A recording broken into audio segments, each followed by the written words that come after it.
مالی تعاون نہیں چاہتے. ظاہر ہے کہ تمام کام اکثر کام مالیات سے چلتے ہیں، لیکن آپ کے مشورے، آپ کا فیڈ بیک، آپ کی فزیکل پریزنس اور انوالومنٹ جو تمام سال ہماری سرگرمیاں جاری رہتی ہیں ان کے لیے بہت ضروری ہیں. ہم اہل محلہ ارد گرد کے دکانداروں کا، پلازے والوں کا، بالخصوص یونیک بیکری والوں کا بھی شکریہ ادا کرتے ہیں اور دعا گو ہیں کہ اگر کچھ وقت کے لیے ان کے کاروبار میں کچھ پرابلم پیدا ہوئے تو سیدہ کلال کسی پہ ادھار نہیں رہنے دیتا. اپنے زائرین کے لیے قیامت تک وہ 3 دن کی مہمانوں کی وصیت کر گیا تھا. تو آج ہم دعا کرتے ہیں کہ مولا آپ کے کاروبار میں وسعت دے. حسین کے ذکر کے لیے جس نے بھی جو تکلیفیں برداشت کی، حسین اس دنیا میں بھی اور آخرت میں بھی اس کا اجر دیں گے. برائے خوشنودی محمد و آل محمد صلوات.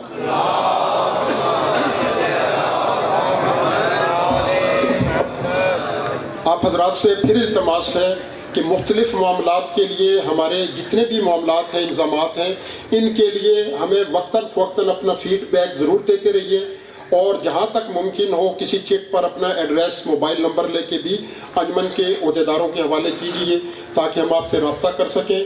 سب سے امپورٹنٹ چیز ملت کے اندر یہ ممبر ہے، جہاں سے جو پیغام جاتا ہے، جس نہج سے جاتا ہے، وہ سب سے زیادہ اگر پینیٹریٹ کرے دماغوں کے اندر، ضمیر کے اندر، تو آئندہ کردار و عمل میں اس کا اثر ہوتا ہے. قبلہ کی خدمات کے بارے میں بھی ہمیں ضرور کہ آپ کن موضوعات پہ، کن انداز پہ گفتگو، اب تک جہاں تک مجھے لوگوں نے فیڈ بیک دیا، ہم امید رکھتے ہیں کہ سید الشہداء کے حضور ہماری اور شیخ سخاوت علی قمی صاحب کی یہ کاوش قبول ہوئی. بہرحال آپ کے فیڈ بیک کی ہم بہت زیادہ شدت سے منتظر رہیں گے. آج 8 بجے شب قائم آل محمد اسلامک سینٹر میں مومنات کے لیے مجلس کا اہتمام ہے اور عصر عاشور کی مجلس 2:30 بجے دن مومنات کے لیے قائم آل محمد اسلامک سینٹر میں ہوگی. اور جس طرح روزانہ اعلان کیا جاتا ہے، انجمن جانصار کے شعبہ خواتین نے بچیوں کے لیے ذاکری اور دیگر دینی تعلیمات کے لیے اہتمام کیا ہے. ماہ ربیع الاول سے ان کلاسز کا اجرا ہوگا. آپ تمام لوگوں سے اس میں شرکت کی گزارش ہے اور مجالس کے بہت سے اعلان ہیں، وہ قبلہ کی خطاب کے بعد کیے جائیں گے. برائے خوشنودی محمد و آل محمد صلوات. اور کل بھی میں نے بھی اپیل کی تھی، منصور جعفری صاحب نے بھی، قبلہ نے بھی، دوران مجلس ممکن نہیں ہوتا، پلیز قبلہ کے زیب ممبر ہوتے ہوئے اور خطاب شروع ہوتے ہوئے جتنے لوگ جہاں بیٹھ سکتے ہیں وہاں بیٹھ جائیں. اس کے بعد آنے والے جس جگہ پہ بھی ان کو جگہ ملے وہیں بیٹھ جائیں، مجلس کو پلیز ڈسٹرب نہ کریں. برائے خوشنودی محمد و آل محمد صلوات. انتہائی ادب سے ملتمس ہوں حجت الاسلام والمسلمین شیخ سخاوت علی قمی صاحب سے کہ زیب ممبر ہو کہ ہمیں اپنے مفید خطاب سے متاثر فرمائیں. ایک جملہ اور یہ کہتا چلوں کہ قبلہ نے یہ فرمایا تھا کہ ایک طرف اسرائیل مسلمانوں پر غزہ میں مسالم کر رہا ہے اور دوسری طرف ان سے نظریاتی ہم آہنگی کرنے والے یہاں مسلمانوں کو خون میں نہلا رہے ہیں. اسرائیل نے تو شرم کر کے ایک نام نہاد معاہدہ امن وقتی طور پر ہی صحیح کر لیا، لیکن ان یزیدیوں کے مظالم جاری ہیں. کل جو ڈی آئی خان میں واقعہ پیش آیا، ہم شہداء کے خانوادوں سے اظہار یکجہتی اور تسلیت کرتے ہیں، امام زمانہ کے حضور تعزیت پیش کرتے ہیں. شہداء کی بلندی درجات کے لیے بآواز بلند صلوات.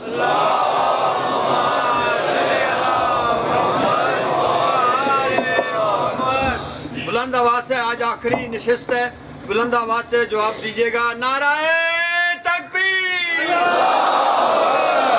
نعرہ رسالت، دونوں ہاتھ بلند کر کے خیبر شکن نعرہ حیدری، حسینیت، یزیدیت، عزاداری کے فروغ اور ان کی بی پاک کی شان میں قبولیت کے لیے ہدیہ صلوات.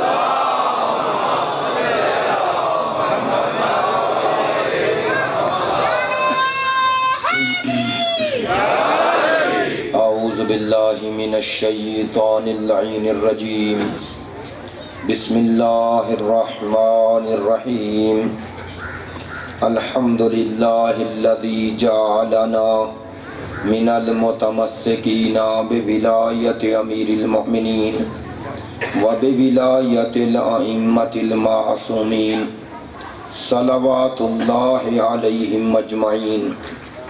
الحمدللہ الذی لا یبلغ مدحتہ القائلون ولا يحصي نعماءه العادون ولا يعدي حقه المجتهدون الذي لا يدركه بعد الحمم ولا يناله غوص الفتن الذي ليس لصفته حد محدود ولا وقت موجود ولا نعت معدود ولا اجل ممدود فطر الخلائق بقدرته ونشر الرياح برحمته والصلاة والسلام على سيدنا ومولانا حبيبنا وحبيب قلوبنا شفيعنا وشفيع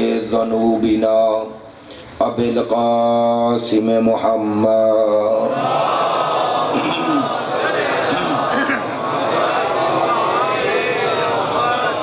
وآلہ الطیبین الطاہرین المعصومین المظلومین الذین اذهب اللہ عنہم الرجس وطہرہم تطہیرا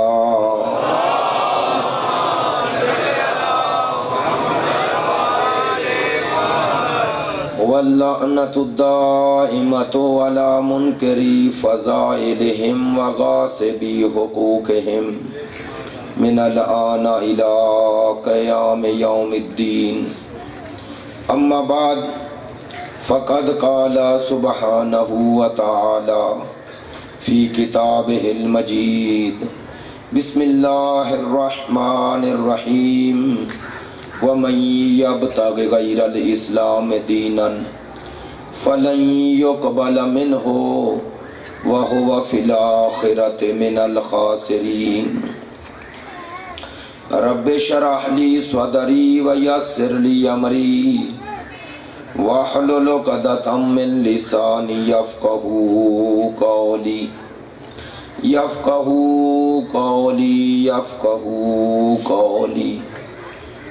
ان اللہ وملائکتہ یصلون علی النبی یا ایہا الذین آمنوا صلوا علیہ وسلموا تسلیما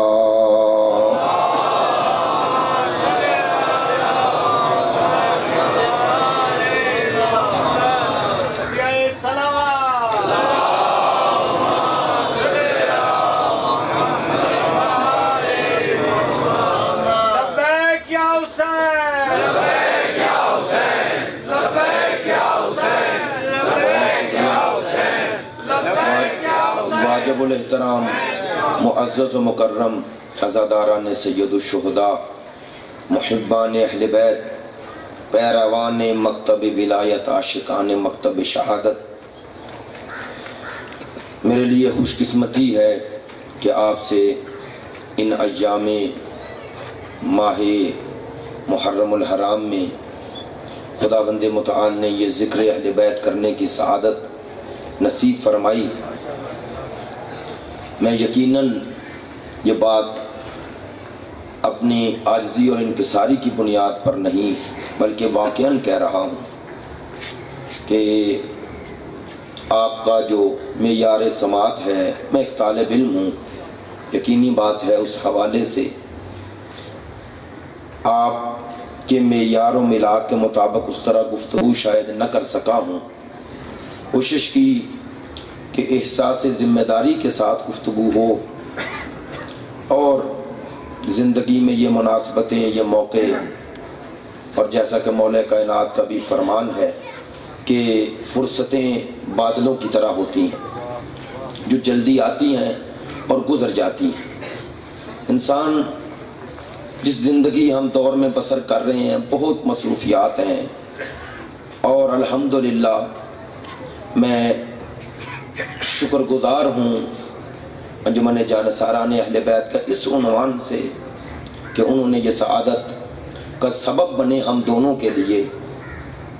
اور میں اکثر یہی جملہ کہتا ہوں کہ جس کی ذمہ داری جتنی زیادہ ہوتی ہے اس کا ثواب بھی اتنا زیادہ ہوتا ہے۔ مجلس برپا کرنے والوں میں پڑھنے والا، سننے والا اور مجلس برپا کرنے والے 3 لوگ ہیں۔ تو میں اکثر کہتا ہوں کہ جو بانی مجلس ہے اس کا ثواب آخر تک ہوتا ہے، اور چونکہ وہ داعی الی الخیر بنا ہے، وہ نیکی کی طرف بلانے کا سبب بنا ہے۔ اور میں نے جیسا کہ عرض کیا کہ موضوع گفتگو اگرچہ ہمارا عشر محرم میں وہ کمپلیٹ نہ ہو سکا، قیامت کے حوالے سے اور روز جزا کے حوالے سے میرے ذہن میں بہت ساری باتیں تھیں، جس میں اخلاقی، عرفانی اور ہماری معاشرتی حوالے سے ہمارے نوجوانوں کے ذہنوں میں موجود سوالات جزا و سزا کے حوالے سے ہیں۔ انسان کیسے اپنے آپ کو یہاں پر وہاں کے لیے آمادہ کرے؟ روز جزا، روز سزا، یہ خود انسانی تربیت کے لیے سب سے بڑا درس ہے۔ معصوم سے کسی نے پوچھا تھا، کوئی دہریہ، جسے ہم آج کی اصطلاح میں بے دین کہہ لیں، بے دین نہیں میں کہوں گا، خدا کا منکر، تو اس نے کہا تھا کہ آپ یہ جو کچھ کر رہے ہیں اگر وہاں قیامت جزا و سزا ہی نہ ہوا تو پھر کیا فائدہ؟ میں ضمناً یہ بات عرض کر رہا ہوں۔ تو معصوم نے فرمایا تھا کہ 2 حالتوں میں ایک حالت نہیں، یا جو کچھ میں کر رہا ہوں اس کی جزا وہاں ہے۔ کہا یہاں سے جانے کے بعد اگر جزا و سزا ہے تو میں نے تو کچھ بھی ہاتھ سے نہ دیا، چونکہ میں یہاں جو کر کے گیا وہاں پر اس کی مجھے جزا مل جائے گی، اور اگر جزا و سزا نہ بھی ہوئی تو مجھے تو کوئی نقصان نہ ہوا، چونکہ وہاں سے واپس نہ، تمہارا بھی عقیدہ ہے میرا بھی، کہ وہاں سے واپس پلٹنے کی کسی کے لیے جگہ نہیں ہے۔ فرق اتنا، تم کہتے ہو فنا ہے اس کے بعد، ہم کہتے ہیں بقا ہے۔ معصوم نے فرمایا اگر وہاں بقا ہوئی میں فائدے میں رہوں گا دونوں حالتوں میں، جزا ہوئی تو پھر بھی، جزا نہ ہوئی تو پھر بھی، لیکن اگر وہاں جزا ہوئی اور یہاں کچھ کر کے نہ گئے تو وہاں تم کیا کرو گے؟ تم کیسے واپس پلٹو گے؟ لیکن جیسا کہ کل آپ سے وعدہ کیا، اگرچہ یہ آخری ایام جو ہوتے ہیں، آخری مجلس جو ہوتی ہے، اس میں سید الشہداء کا تذکرہ اور ان کے حوالے سے گفتگو زیادہ ہونی چاہیے، لیکن چونکہ بہت سارے چہرے دیکھ رہا ہوں جو ابھی 2 گھنٹے پہلے مجلس میں تھے G62 میں بھی، وہاں میں نے کچھ گزارشات سید الشہداء کے حوالے سے عرض کی ہیں، لہذا بہتر سمجھتا ہوں آخری گفتگو میں یہاں پر امامت کے حوالے سے کچھ گزارشات جس حد تک وقت میں گنجائش ہے، اور آخر پہ کچھ سید الشہداء کے حوالے سے بھی گزارشات کروں گا۔ لیکن میں نے کل عرض کیا تھا کہ وہ امامت عام ہے، یعنی عام معنی میں جو امامت ہے، قرآن مجید میں حضرت ابراہیم کو جو عطا ہوئی وہ امامت کا معنی رہبری، لیکن جو امامت خاص ہے وہ ہے نیابت پیغمبر، جو امت محمد میں جس کے ہم قائل ہیں، اس کی اصل و اساس اور اس کا خدائی ہونا یہ قرآن سے ثابت، پیغمبر خدا کے فرمان سے ثابت ہے۔ لیکن سوال یہ ہے کہ یہ جو جانشینی پیغمبر ہے، جانشینی پیغمبر، اس میں کوئی اختلاف نہیں کہ پیغمبر کے بعد جانشین ہونا چاہیے یا نہیں، اس پر تو اختلاف ہے ہی نہیں۔ کیوں؟ اگر اختلاف ہوتا تو اس بات پر ہوتا نا، ہم کہتے ضروری ہے، وہ کہتے ضروری نہیں، لیکن انہوں نے تو ثابت کر دیا، برادران نے یا ہمارے مخالف موقف نے ثابت کر دیا کہ اتنا ضروری ہے، اتنا ضروری ہے کہ جنازہ چھوڑا جا سکتا ہے۔ لیکن اس کرسی کو، اس مسند کو ایک دن کیا 1 گھنٹے کے لیے خالی نہیں چھوڑا جا سکتا۔ تو جو مسند اتنا اہم ہو کہ کائنات کی سب سے عظیم ہستی کے جنازے سے بھی زیادہ اہم ہو، البتہ ایک سوال ہے ہمارا، کوئی تنقید نہیں، مناظرہ نہیں کر رہا، لیکن ایک سوال ہے، علمی سوال ہے، منطقی سوال ہے، بیٹا بیٹھ جاؤ، بیٹا بیٹھ جائے، بیٹا بیٹھ جائے، لاجیکلی سوال ہے۔ سوال ہمارا یہ ہے، سوال یہ ہے کہ جو کام اتنا اہم ہو، اتنا اہم، اتنا اہم، جس کی اہمیت میں نے بتا دی، دوبارہ نہیں دہراتا، حساسیت پیدا ہوتی ہے، اگر اتنا اہم کام تھا، اتنا اہم، تو سوال یہ ہے کہ امت کی نظر میں تو اتنا اہم اور رسول کی نظر میں وہ اہم ہی نہیں۔ اب ضروری نہیں ہوتا کہ بندہ خطابت میں کوئی بڑا اونچی آواز میں بولے تو بات میں وزن ہوتا ہے. وہ میرے استاد محترم ہیں، بات البتہ مجھے سمجھانے کے لیے کہتے ہیں، بزرگ ہیں، کہتے ہیں یار بعض اوقات آواز میں زور ہوتا ہے بات میں نہیں، بعض اوقات بات میں زور ہوتا ہے آواز میں نہیں. وہ کہتے ہیں ہماری مشکل یہ ہے کہ ہماری آواز میں زور زیادہ ہوتا ہے بات میں نہیں. تو میں چاہتا ہوں بات کا زور بھی تو آپ سمجھیں نا. 8 دن میں نے زور لگایا، آج آپ تھوڑا سا میرے ساتھ بولیں، ٹھیک ہے نا؟ توجہ فرمائیں گے. تو دیکھیں میں آسان لفظوں میں اپنے نوجوان بھائیوں کے لیے یہ کہتا ہوں. کیوں کہتا ہوں؟ میرے دوستو، ان حالات سے ہم گزرے ہیں اور گزر بھی رہے ہیں، لیکن ظاہر ہے تو اب وہ 2-3 سال کا ہی وقفہ رہ گیا. جب 37 کا بندہ ہو جائے 40 کے قریب تو پھر بہت ساری چیزیں خود سمجھ میں آتی ہیں، پختگی آتی ہے. اس لیے کہہ رہا ہوں کہ ہم یونیورسٹیوں میں جائیں، کالجز میں جائیں، ہم جہاں بھی جائیں سوال ہوتے ہیں اور ہونے بھی. ہم 20% ہے، 80% لوگوں سے ہمارا فکری، اعتقادی، فقہی اختلاف ہے. اختلاف یہ سوالات ہوتے ہیں. میں نے کیوں یہ بات کی؟ بعض ہمارے دوست میری فکری رجحان کو بہت سارے لوگ جانتے ہیں، زاہد بھائی بھی موجود ہیں. ہمارا جو فکری رجحان ہے، جو اتحاد بین المسلمین کے حامی ہیں، وہ کوئی منافقت کے تحت نہیں، واقعی حامی ہیں، چونکہ ہم فکر امام خمینی کے پیروں ہیں. لیکن اس کے باوجود میرا دوستوں سے اختلاف رہتا ہے. میں کہتا ہوں کہ اتحاد کا معنی یہ نہیں ہوتا کہ حقائق نہ بتائے جائیں. ہم اگر حقائق نہیں بتائیں گے تو ہمارا اتحاد بھی اگر ہوگا بناوٹی ہوگا، دل میں وہی باتیں رہ جائیں گی، ظاہری طور پر ایک دوسرے کے ساتھ بیٹھیں گے. لیکن اگر ہم بات ایک دوسرے تک پہنچا کر بیٹھیں گے تو پھر پتا ہوگا بیٹھنے والے کو کہ اس کا عقیدہ ہے کیا. اور یہی بات ہم نے لیاقت بلوچ سے کہی تھی جب وہ دفتر میں آیا تو وہاں پر ہمارے دوستوں نے برملا کہا. انہوں نے کہا دیکھیں بھائی، شیعہ اور سنی 2 اسلام کے مسلک ہیں، اور جس نے ہمارے ساتھ بیٹھنا ہے آ کے وہ یہ تقاضا نہ کرے کہ ہم اس کا عقیدہ مانیں گے. اگر اس کا عقیدہ مان لے تو پھر اتحاد کس بات کا؟ اتحاد تو ہوتا ہی 2 مخالف فکروں میں ہے نا. موقف ہے آپ کے. انہوں نے کہا جس طرح ہم آپ کے موقف کا احترام کرتے ہیں اور کرنے کا درس دیتے ہیں، دوسروں کو بھی کرنا چاہیے. دیکھیے بھائی، میں آسان کر دیتا ہوں. اگر کسی ہستی کو خلیفہ اول مان نہ کر انسان مسلمان ہو سکتا ہے تو مولا علی کو خلیفہ اول مان کر مسلمان کیوں نہیں؟ کس دلیل کے تحت؟ کس دلیل کے تحت؟ دونوں کا ایک موقف ہے امامت کے بارے میں، خلافت کے بارے میں، اسلام کو حاصل کرنے کے بارے میں. ہم مکتب اہل بیت اور اہل بیت سے لیتے ہیں، دوسرے مکتب اصحاب سے لیتے ہیں. ہمیں اس بات پر ہم کسی کی تکفیر نہیں کرتے. سنیے، ہم تکفیر کے قائل نہیں، لیکن ہم تختیہ کے قائل ہیں. تختیہ یعنی خطا کے. ہم کہتے ہیں دوسرا خطا پر ہو سکتا ہے لیکن کافر نہیں. جو لا الہ الا اللہ محمد رسول اللہ پڑھ لیتا ہے وہ دائرہ اسلام میں آ گیا. ہمارے نزدیک وہ مسلمان ہے، لیکن ضروری نہیں کہ وہ اس درجہ ایمان پر بھی فائز ہو جائے جو اسلام نے مانگا ہے. اس کے لیے عقائد ہیں، اس کے لیے شرائط ہیں، وہ الگ ہے، وہ الگ ہے. سید الانبیاء کا بھی یہی رویہ تھا.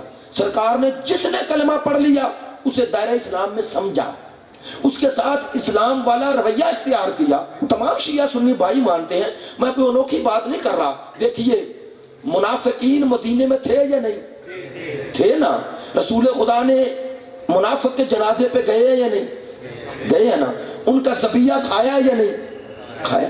رشتہ داریاں بھی کی. تو بس حکم اسلام میں تھے. یہ ہے اسلام کی افاقیت. اسلام نے کہا اب اس نے کلمہ پڑھ کے اس دائرے میں آ گیا، جب تک وہ اسلام کے اس دائرے سے نکلے گا نہیں، وہ جو ظاہری احکام اسلام ہے اس پر لاگو رہیں گے. اس سے آگے مسئلہ ہے بخشش کا.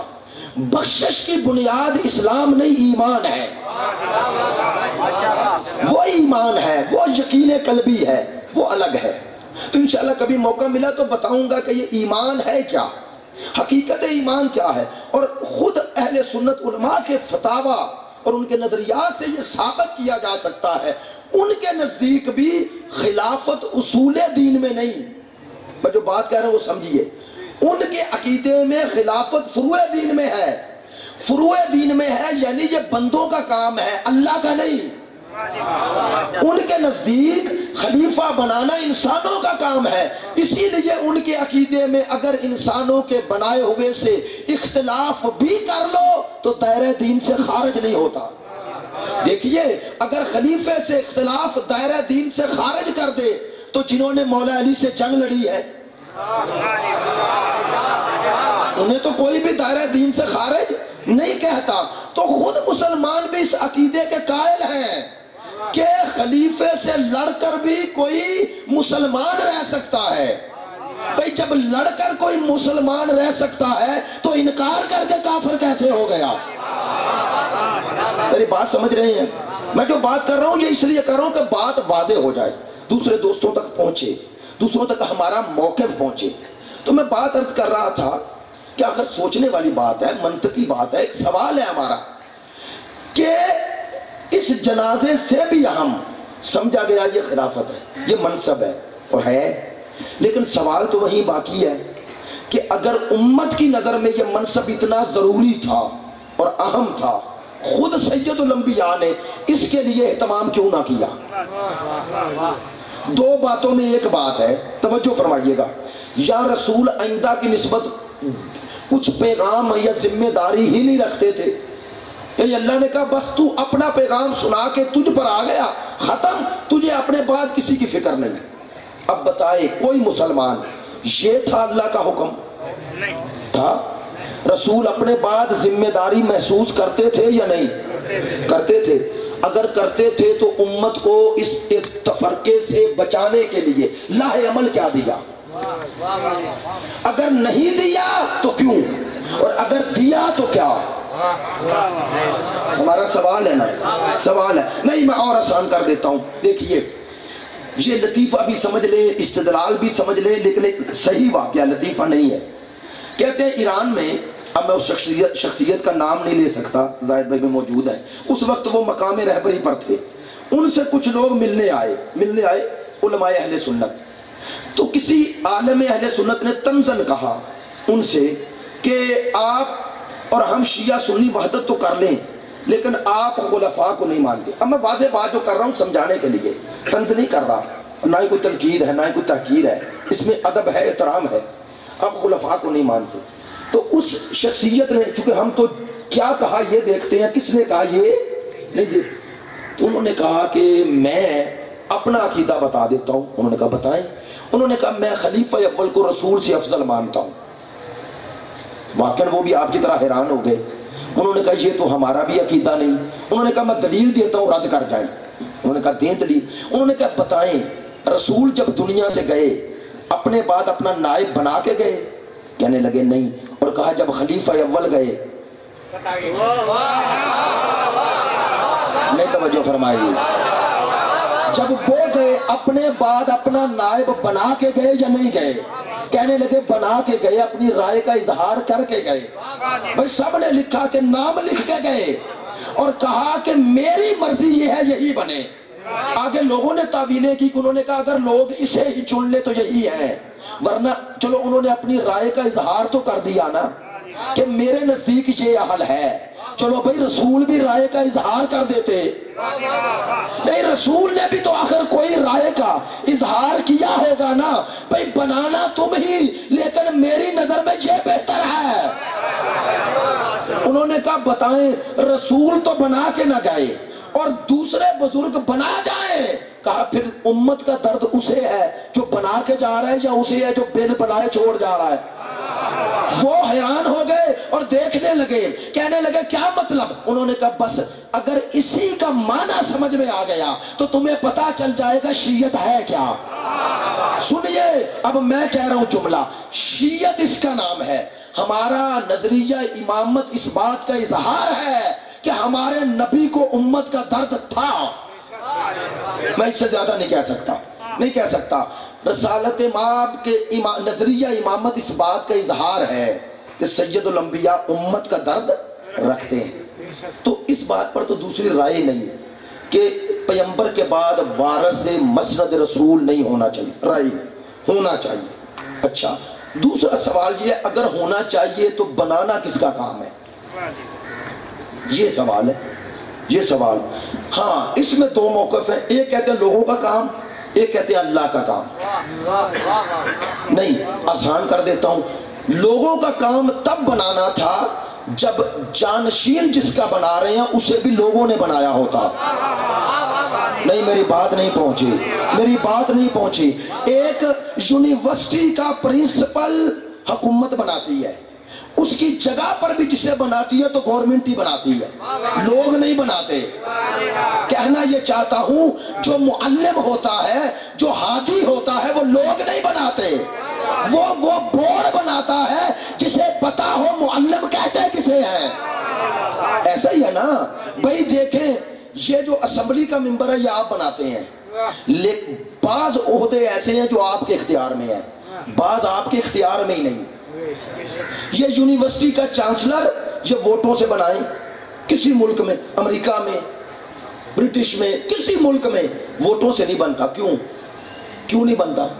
وہ کہتے ہیں یہ عوامی نمائندہ نہیں، اس کا کام ہے نسل انسان کی تربیت کرنا.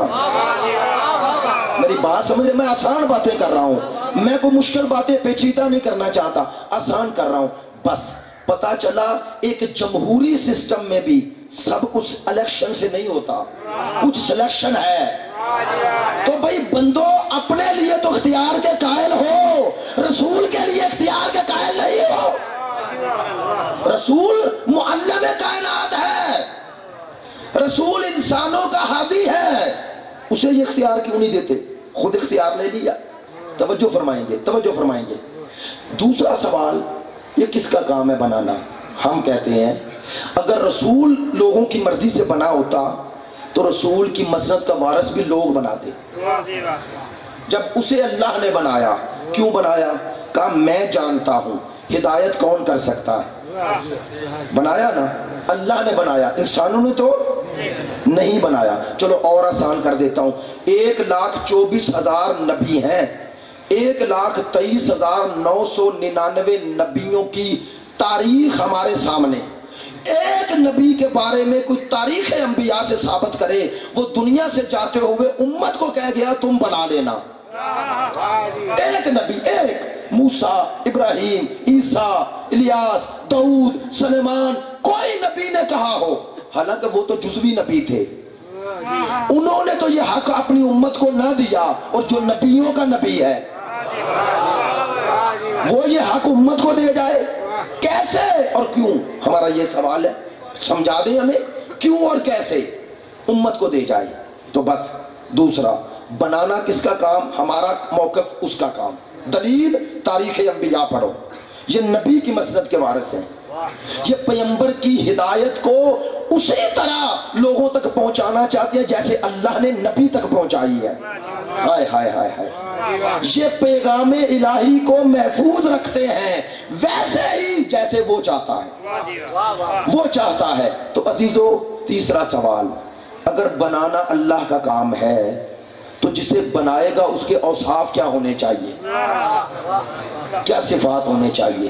سنیے، ہم وسیع پیغمبر میں چند اوصاف کے قائل ہیں. پہلا صفت اس کے اندر یہ ہوگی کہ وہ شکم مادر سے لے کر شکم قبر تک ایک کام بھی ایسا نہیں کرے گا جو مرضی خدا کے خلاف ہو.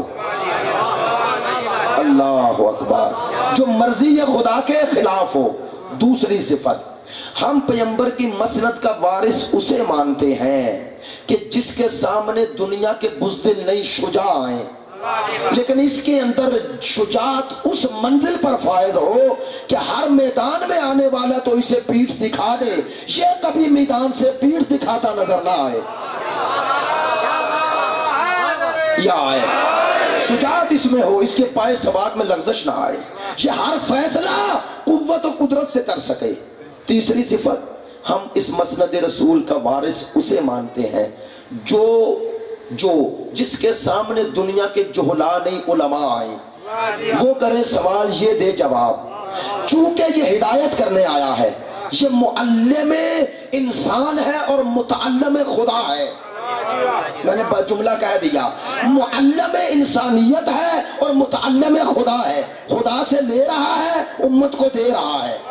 لہذا تمام دنیا کے علماء اس سے سوال بھی کر لیں ایک وقت میں جمع ہو کر، دنیا کے تمام علماء کے سوال ختم ہو جائیں، کبھی یہ نہ کہے کہ مجھے اس کا جواب نہیں آتا۔ امت کے تمام عالموں سے عالم نظر آئے۔ چوتھی صفت، ہم پیغمبر کی مسند کا وارث اسے مانتے ہیں کہ دنیا کے تمام اہل کمال اپنے اپنے کمالات لے کے آئے، یہ بھی آئے، اور اگر تمام صاحبان کمال موجود ہوں، اپنی شرافت و صداقت و علم و سب کچھ لے کے آ جائیں جو کمالات الہی ہیں، اگر یہ بھی آئے، یہ کمالات کے آسمان پہ نظر آئے، وہ سب کمالات کی زمین پہ نظر آئے، یہ صاحب کمال یہ ان سب سے بڑا کمال رکھتا ہو، کمال میں سب سے آگے ہو۔ پانچویں صفت، ہم پیغمبر کی مسند کا وارث اسے مانتے ہیں کہ جس کا وارث ہے، اگر اللہ نے اسے یہ باطنی طاقت و قوت و قدرت عطا کی ہے، اگر اسے ولایت باطنی عطا کی ہے، اگر اسے یہ قدرت اور قوت عطا کی ہے کہ وہ درخت کو حکم کرے تو وہ چل کے آ جاتا ہے، وہ پتھر سے کہے تو بولنا شروع کر دیتا ہے، تو مسند پیغمبر کا وارث یہ ولایت بھی رکھتا ہے، اگر وہ پتھر کو کلمہ پڑھا رہا ہے، اگر یہ شیر کی تصویر کو حکم کرے تو زندہ شیر بن جائے، زندہ شیر بن، صاحب معجزات و کرامات ہو، اور اسے اگر بدل دوں تو صاحب ولایت تکوینی ہو، صاحب ولایت تکوینی ہو، تکوینی، اس کے اندر چونکہ یہ رسول کی ساری معنویت کو لے رہا ہے اور یہ اللہ کے قرب کی اس منزل پر فائز ہے جس کے بارے میں جس 62 میں حدیث پڑھ چکا، حدیث قدسی، جس میں خدا کہتا ہے جب بندہ میرے قریب ہو جاتا ہے میں اس کا ہاتھ بن جاتا ہوں، میں اس کی آنکھیں بن جاتا ہوں، میں اس کے کان بن جاتا ہوں۔ تو وہاں میں نے جملہ کہا تھا، جو اللہ کا ہاتھ بن جائے اسے ید اللہ ہی تو کہو گے، جو آنکھ بن جائے عین اللہ ہی تو کہو گے، جو اللہ کا کان بن جائے اذن اللہ ہی کہو گے، جو زبان بن جائے لسان اللہ ہی کہو گے، لیکن نہیں، میں اور جملہ بدل دیتا ہوں، عزیزو لسان اللہ، عین اللہ، ید اللہ، اذن اللہ، اس کا معنی کیا ہے؟ دیکھو میرے سننے میں اور اس کے سننے میں ایک جیسا نہیں ہے، میرے سننے کا ذریعہ کان ہے اور اللہ ان چیزوں کو بھی سنتا ہے جنہیں تم صرف دیکھ لیتے ہو۔ سننے کا معنی یعنی وہ بصیر ہے، وہ سمیع ہے۔ اب توجہ فرمائیں، اسی لیے اس کے حضور جس زبان میں پکارو وہ سن رہا ہے، تو جو اس کا اذن اللہ بن جائے گا اسے بھی کائنات میں جس زبان میں پکارو، چونکہ مظہر اس میں سمیع ہے، وہ پاکستان والوں کی بھی سنے گا، وہ نجف والوں کی بھی سنے گا، وہ سب کی سن رہا ہے۔ کیوں؟ چونکہ وہ اس کے اس میں سمیع کا مظہر ہے، مظہر ہے۔ میں اس دیوار کے پار نہیں دیکھتا چونکہ میری آنکھ کے آگے ایک حد ہے، وہ حد کیوں ہے کہ اللہ نے میرے نور بصارت میں یہ طاقت نہیں رکھی کہ وہ اس پردے کو چاک کر دے، لیکن اگر کوئی عین اللہ بن جائے، اگر کوئی عین اللہ بن جائے تو اسے ان حجابوں کی کوئی ضرورت نہیں اور نہ حجاب روک سکتے ہیں۔ اسی لیے تو وہ منبر سلونی پہ بیٹھ کے یہ کہتا نظر آتا ہے، انی عالم طرق السماوات من طرق الارض، میں زمین سے آسمان کے راستے بہتر جانتا۔ یہ 5 صفات ہوں تو پھر وارث مسند رسول ہے، ورنہ نہیں ہمارے عقیدے میں۔ اگر یہ 5 صفات ہوں تو پھر ہے، ورنہ نہیں۔ اب ہمارا کسی سے جھگڑا نہیں، لیکن ہمارا اعلان ہے یہ 5 صفات سوائے ان کے جنہیں ہم نے مانا، ان کے سوا کسی میں دکھاؤ۔ شکم مادر سے لے کر شکم قبر تک ایک ایسا کام نہ کیا ہو جو اس کی مرضی کے خلاف ہو۔ اگر مرضی کے خلاف کام کیا ہوتا تو رسول کبھی چادر کا دامن پھیلا کر نہ بلاتے۔ نہیں، لوگ سمجھتے ہیں یہ طہارت کا اعلان ہے۔ ہاں اعلان ہے، یہاں طہارت دی نہیں گئی، یہ طہارت کا اعلان ہے۔ کیوں؟ اس لیے کہ ہمیں ترجمہ یہی کرنا پڑے گا کہ ان کو پاک رکھے، کرے نہیں، چونکہ ان 5 میں ایک رسول بھی ہے اور اللہ پانچوں میں ایک رسول بھی ہیں، اور یہ بھی ماشاءاللہ بزرگ بھی تشریف فرما ہے جو جانتے ہیں کہ آیت تطہیر کا نزول ہے 9 ہجری میں، رسول کی زندگی کے 2 سال رہ گئے اور سارا دین پہنچا چکے۔ اگر ترجمہ کرو پاک کرے تو باقی سالوں کا کیا بنے گا؟ جو سال گزار چکے پیغمبر، یعنی سب کچھ تو دین پہنچا چکے۔ تو اللہ نے کہا اسی لیے رسول کو بھی ان 5 میں رکھا تاکہ تمہیں پتا چل جائے یہ آج پاک نہیں بنائے جا رہے، آج تمہیں بتایا جا رہا ہے کہ رسول کے بعد اگر رسول جیسے پاک ڈھونڈنے ہوں تو یہ ہیں، یہ ہیں، اگر رسول جیسے پاک ڈھونڈنے ہوں تو یہ ہیں۔ اور میں اکثر یہ جملہ اتنی دفعہ کہہ چکا، اس لیے کہتا ہوں کہ آپ کو یہ اصطلاحیں یاد ہو جائیں میرے مزاج کے مطابق، کہ آیت اللہ جوادی عاملی فرماتے ہیں اللہ نے آیت تطہیر میں اہل بیت سے طہارت کو رف نہیں کیا، دف کیا ہے۔ دف اور رف میں کیا فرق ہے؟ رے فے عین رف، دال فے عین دف، اس کا کیا معنی ہے؟ آسان کر دیتا ہوں۔ دیکھیں اگر کسی گھر میں بارش ہو رہی ہے، صحن میں پانی ٹھہر گیا، بارش ختم ہوئی، ایک برتن لیا، پانی باہر پھینکنا شروع کر دیا، یہ پانی کو رف کر رہے ہیں، اٹھا رہے ہیں، اسے کہتے ہیں رف کرنا۔ دف کسے کہتے ہیں؟ مثلا چھت تھی، بارش ہو رہی ہے، بارش کا پانی اندر آ ہی نہیں رہا، کیوں نہیں آ رہا؟ چھت ہے، چھت دف کر رہی ہے، رف نہیں، وہ اندر آنے ہی نہیں دے رہی۔ اللہ نے کہا آل محمد تم سے نجاست رف نہیں ہے، رف تو تب ہوتی جب پہلے ہوتی، اگر نجاست ہوتی تو حسن کے پیدا ہوتے ہی بطول مصلح پہ نظر نہ آتی۔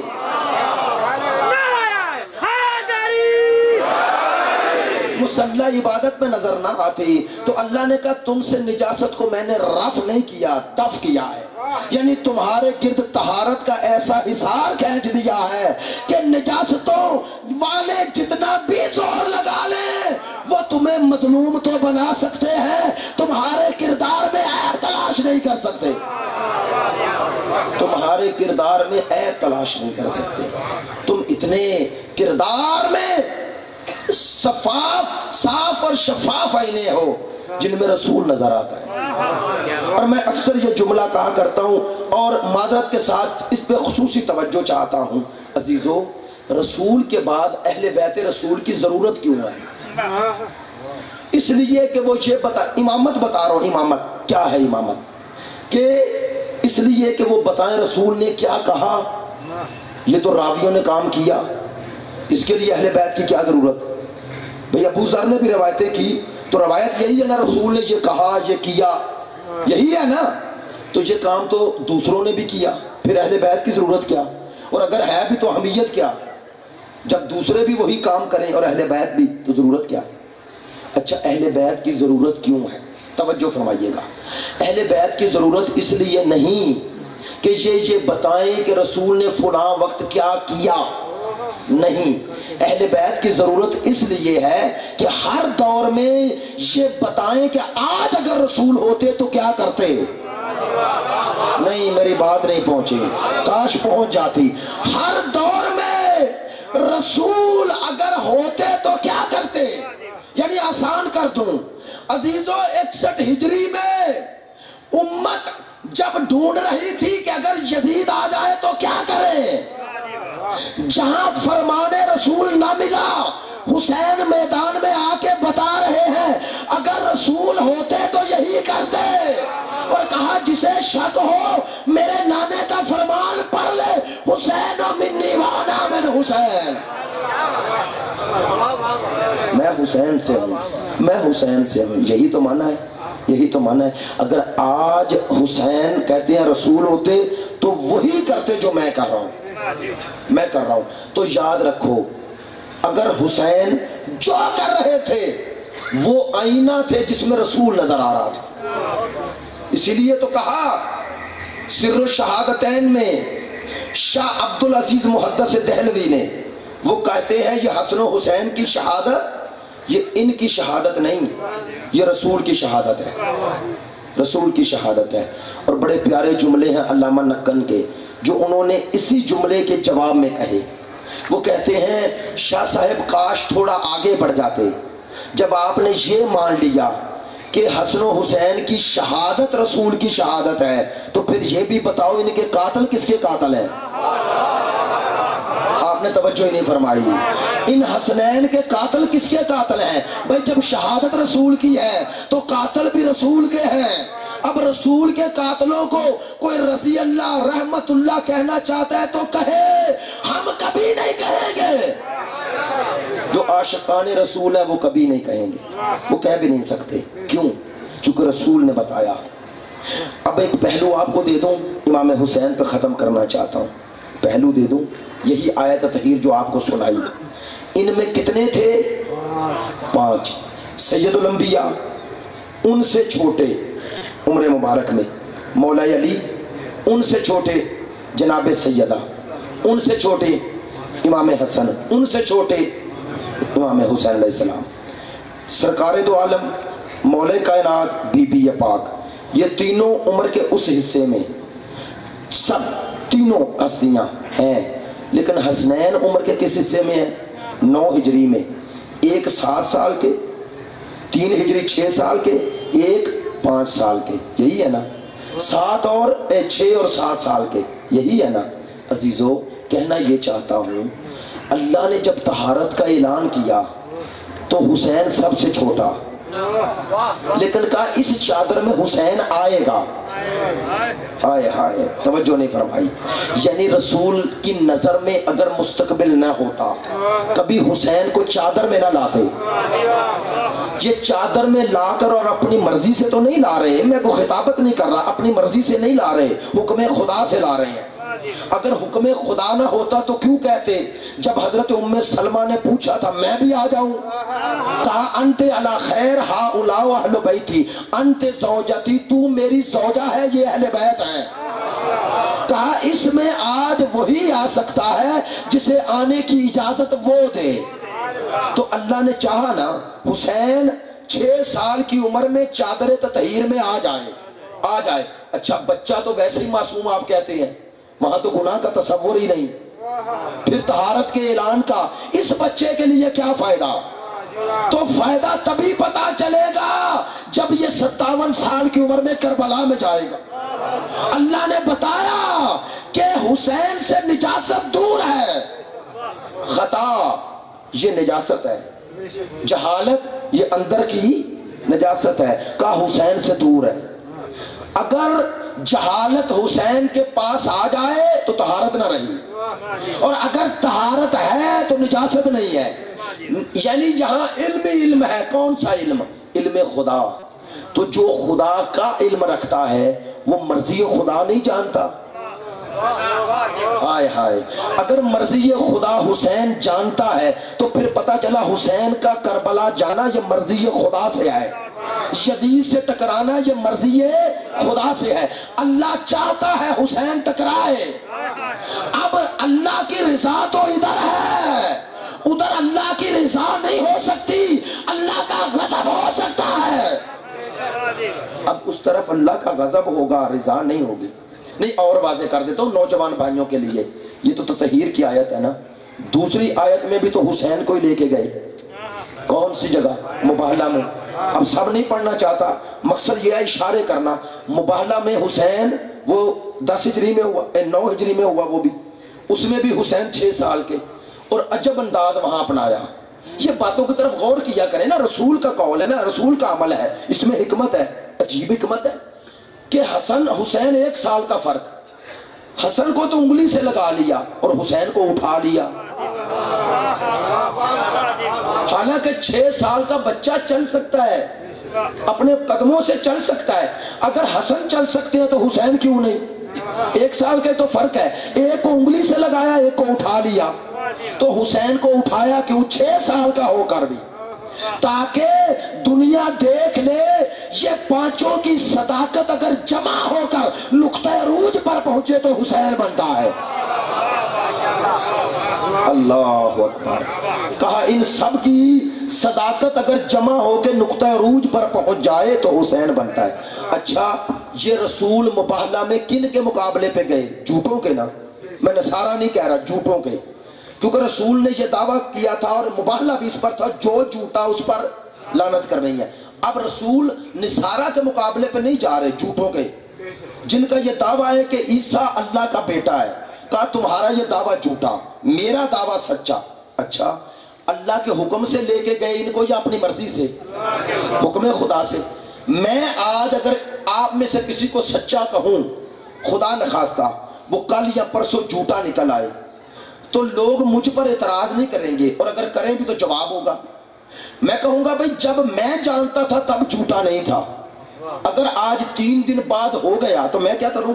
مجھے تو پتہ نہیں آئندہ کیا بنے گا۔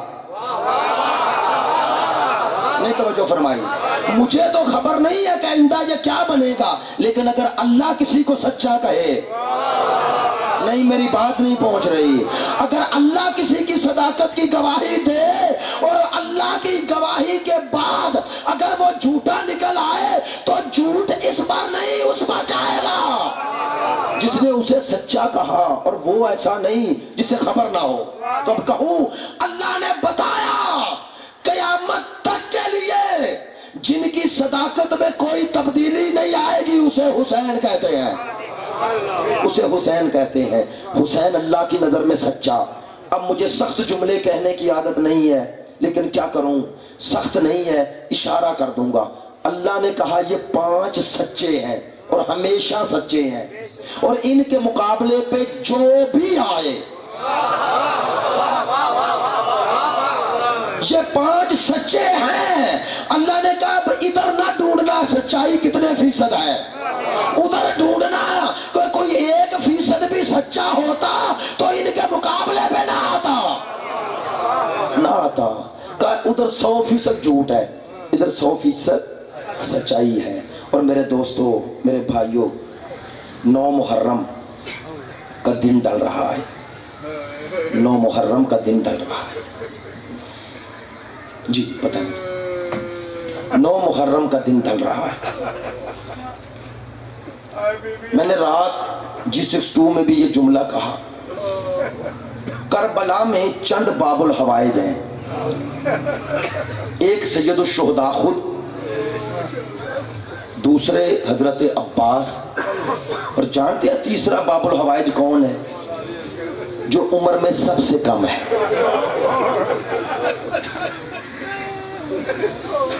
میں نے مصاحب جو جلدی شروع کیا، میرا دل چاہتا ہے یہاں پر، یہ آخری مجلس ہوتی ہے، پھر صبح ہوگی اور تمام برادران بھی آتے ہیں، چاہتا یہ ہوں، آخر سوچنے والی بات ہے، حسین ابن علی یہ کربلا میں یہ 6 ماہ کا اصغر اور اس کی ماں کو چھوڑ آتے نہیں، چھوڑ کے آئے، لے کے آئے۔ کیوں لے کے آئے؟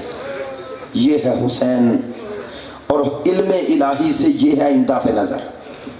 حسین بتانا چاہتے تھے میرا مقابلہ ہے کن سے۔ میں نے جملہ کہا، آپ نے توجہ نہیں فرمائی۔ 6 ماہ کے بچے کو اگر غور سے دیکھو، کبھی آغوش میں اٹھاؤ، کسی کا بچہ بھی ہو، 6 ماہ کا ہو، اٹھاؤ، تمہیں اس پر کبھی بھی غصہ نہیں آئے گا۔ آزما لے، غصہ نہیں آئے، پیار آئے گا، پیار آئے گا۔ کیوں؟ چونکہ وہ عمر کے اس حصے میں ہوتا ہے جہاں وہ کسی سے اس کی کوئی دشمنی نہیں۔ ایسے ہی ہے نا، حسین بتانا چاہتے تھے میری کربلا میں جنگ کن سے ہے، کن سے ہے؟ جو انسانی دائرے سے بھی نکل گئے ہیں، جو انسانوں کی شکل میں بس ہیں ورنہ حیوان ہیں، درندے ہیں۔ بتانا چاہتے تھے کہ میں کن سے لڑنے آیا ہوں، وہ شقاوت کی کس انتہا پر ہے، کس انتہا پر ہیں۔ میں نے 3 یا 4 محرم کو ایک جملہ کہا تھا، ہاتھ جوڑ کے دوبارہ کہتا ہوں، اگر سمجھنا چاہتے ہو نا حسین کے لیے، اصغر کے لیے پانی مانگنا کتنا مشکل ہے۔ میں نے ایک جملہ کہا تھا افلاطون کا، وہ کہتا ہے کہ شریف کے لیے سب سے مشکل وقت وہ ہے جب اسے کمینے سے سوال کرنا پڑے۔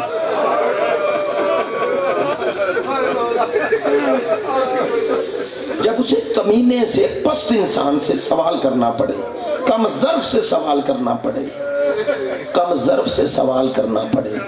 میرے دوستو، باب الحوائج ہے میرا مولا اصغر، باب الحوائج یعنی حاجتیں پورے ہونے کا دروازہ۔ اللہ کو اصغر کا واسطہ بڑا پیارا ہے، بڑا پیارا ہے۔ عموماً جو بے اولاد ہیں وہ اس شہادت پر اولاد طلب کیا کریں، طلب کیا کریں۔ میرے دوستو، میرے بھائیوں، میرا دل چاہ رہا ہے، اب سوچ رہا ہوں کہاں سے شروع کروں۔ کیوں؟ چونکہ یہ شہادت ہی اتنی دردناک ہے کہ صرف سوچو اور پھر یہ سوچو کہ 6 ماہ کا اصغر اور پیاسا، 6 ماہ کا اصغر اور پیاسا۔ اہل معرفت ہیں، سب پڑھے لکھے چہرے ہیں۔ ایک سوال اکثر ہوتا ہے اور اس کا جواب دیا ہے عرفاء نے، اور کیا خوبصورت جواب ہے۔ کہتے ہیں کہ کربلا میں جو شہداء کی ترتیب ہے وہ پہلے اصحاب ہیں، پھر انصار ہیں، پھر امام کے اپنے خونی رشتہ دار ہیں، بیٹے ہیں، یعنی پہلے اصحاب، پھر اولاد عقیل، پھر اولاد جعفر، پھر اپنی اولاد، یعنی اپنی اولاد سے مراد علی اکبر کو بھیجا، آخر پہ حضرت عباس کو۔ علماء کہتے ہیں، لوگ سوال کرتے ہیں کیوں؟ کیا حسین کو اصحاب سے زیادہ اکبر کی زندگی عزیز تھی؟ نہیں، حسین امام ہے، کریم ابن کریم ہے، یہ کیسے ہو سکتا ہے؟ حسین یہ چاہے اکبر بچ جائے، حر نہ بچے، حبیب نہ بچے، مسلم ابن اوسجہ نہ بچے، وہب نہ بچے۔ اگر آپ نے سنا اور سمجھ لیا، وہ کہتے ہیں کہ یہ سب تھے پیاسے، اور حسین انہیں خبر دے چکے تھے، ادھر تمہاری آنکھیں بند ہوں گی، ادھر میرا نانا حوض کوثر لے کے کھڑا ہے، میرا بابا کھڑا ہے۔ یہی تھا نا کہ سب کے لیے کوثر پلانے کے لیے کہا میرا بابا کھڑا ہے۔ یہ حسین نے خبر دی تھی، یہ ہے حسین کا کرم۔ حسین نہیں چاہتے کہ اکبر کوثر پی لے، حبیب پیاسا رہ جائے۔ حسین کہتے ہیں حر تو پہلے جا، وہب تو پہلے جا، مسلم ابن اوسجہ تو پہلے جا، حبیب تو پہلے جا، شوزب تو پہلے جا، حتیٰ کہا میرے بیٹے کا غلام جون تو بھی پہلے جا، سب پہلے جاؤ۔ اکبر بعد میں جائے گا، عباس سب سے بعد میں جائے گا، لیکن میں سب سے بعد میں کہہ کر بھی دیکھ رہا ہوں۔ عزادارو، یہ تو ایک پہلو تھا نا، دوسرا پہلو بھی تھا۔ کہتے ہیں حسین نے جس کے صبر کا جتنا امتحان لینا تھا اسے اتنا پیچھے کر دیا۔ اب علامہ نکن کا جملہ ہے، کہتے ہیں بندہ سوچے تو کیسے سوچے۔ کہا حسین تو عباس کا امتحان لینے کے لیے عباس کو آخر تک لے گیا، لیکن جب میں سوچتا ہوں حسین تیری نظروں میں اصغر کا صبر کتنا عظیم ہے۔ اب انسان اس سے آگے کیا سوچے؟ اصغر کا صبر حسین کی نظر میں کتنا عظیم ہے۔ حسین بتانا چاہتے تھے اگر کم سن ہے تو کیا ہوا، علی تو ہے نا، یہ علی ہے، یہ علی ہے، اسے علی سمجھو، اگر اصغر ہے تو کیا ہوا، علی تو ہے نا۔ اور میرے دوستو، میرے بھائیوں، حسین اصغر کو لے کے آئے، کیا مانگنے کے لیے؟ پانی نا۔ اچھا، اب میں حوصلے سے جو پڑھ رہا ہوں آپ تک چاہو تو باتیں پہنچ جائیں۔ گریہ آپ کر رہے ہیں اور یہ معرفت کا گریہ ہے، سن کر بھی اور سمجھ کر بھی۔ میرے دوستو، 6 ماہ کے بچے کو پانی پلایا کیسے جاتا ہے؟ کوئی برتن سے پلایا جاتا ہے؟ آج کل تو یہ چمچ ہے نا، یہ ہے، ان کے ساتھ بھی مائیں جب پانی پلاتی ہیں تو پورا چمچ نہیں بھرتی، ایسے ہی ہے نا، تھوڑا سا پانی لیتی ہے، 6 ماہ کے بچے کے ہونٹوں پہ رکھتی ہے اور اس کی پیاس ختم ہو جاتی ہے۔ ہائے حسین تیری مظلومیت، تو نے پانی مانگا تو اصغر کے لیے، ہائے پانی 2 گھونٹ بھی نہ بنتا، عزاداروں پانی نہ دیتے، وہ کام نہ کرتے جو کیا۔ کون سا کام کیا؟ علماء لکھتے ہیں، صاحب مقاتل لکھتے ہیں کہ جو تیر مارا اس کا وزن زیادہ تھا۔